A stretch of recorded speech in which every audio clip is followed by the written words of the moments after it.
मतलब अभी तो माशाल्लाह एक बड़ी मुहिम चल रही है आपके मुख्यमंत्री के खिलाफ। जनाब योगी आदित्यनाथ जी बड़े इस वक्त बहुत दबाव में दिख रहे हैं अपने ही लोगों से। मौर्य साहब उनके खिलाफ बोल रहे हैं, बागी साहब लोग उनके खिलाफ बोल रहे हैं। आपको लगता है कि रहेंगे मुख्यमंत्री कुछ देर के लिए उत्तर देखिए, प्रदेश में? जब से योगी जी मुख्यमंत्री बने हैं तब से लेकर के अब तक आज तक लगातार जो कहते आए हैं डबल इंजन की सरकार, डबल इंजन की सरकार, लेकिन डबल इंजन की सरकार उस गाड़ी को खींचने के लिए नहीं काम कर रहा बल्कि आपस में टकी एनर्जी लॉस कर रहा है।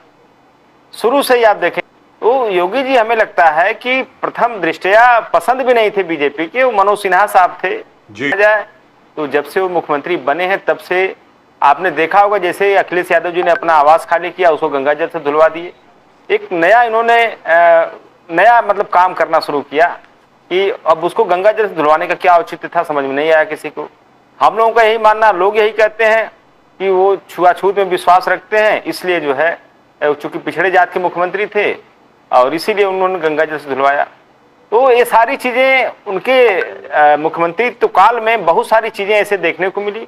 आपने देखा होगा आज भी 69,000 सहायक शिक्षक भर्ती की एक प्रक्रिया हुई थी, आप लोगों को याद होगा जी।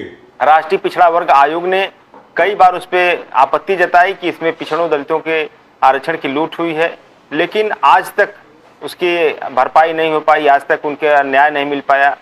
आप देखिए लगातार जो एक टर्म इन्होंने इजाद किया है एनएफएस, नॉट फाउंड सुटेबल, तो ये एनएफएस हुआ या आउटसोर्सिंग हुआ या लेटरल एंट्री हुआ, ये सारे टूल्स इन सरकारों ने इजाद किए हैं, चाहे योगी जी की सरकार हो या मोदी जी की, जिसमें चूंकि आपका ये जो टॉपिक है उसमें रिजर्वेशन भी एक पार्ट है, इसलिए मैं इस चीज को बोल रहा हूँ। ये सारे जो टॉपिक्स, ये जो सारे जो चीजें इजाद किया गया है, ये सारी चीजें पिछड़ों दलितों के आरक्षण को ही निष्प्रभावी बनाने के लिए ही किया गया है। क्योंकि देखिए आरक्षण को कोई खत्म नहीं कर सकता है, संवैधानिक प्रक्रिया है उसको आरक्षण को लागू करने में, और संवैधानिक तरीके से इसको खत्म किया जा सकता है, और किसी की हिम्मत भी नहीं कि आरक्षण के ऊपर इस तरह की बात करे।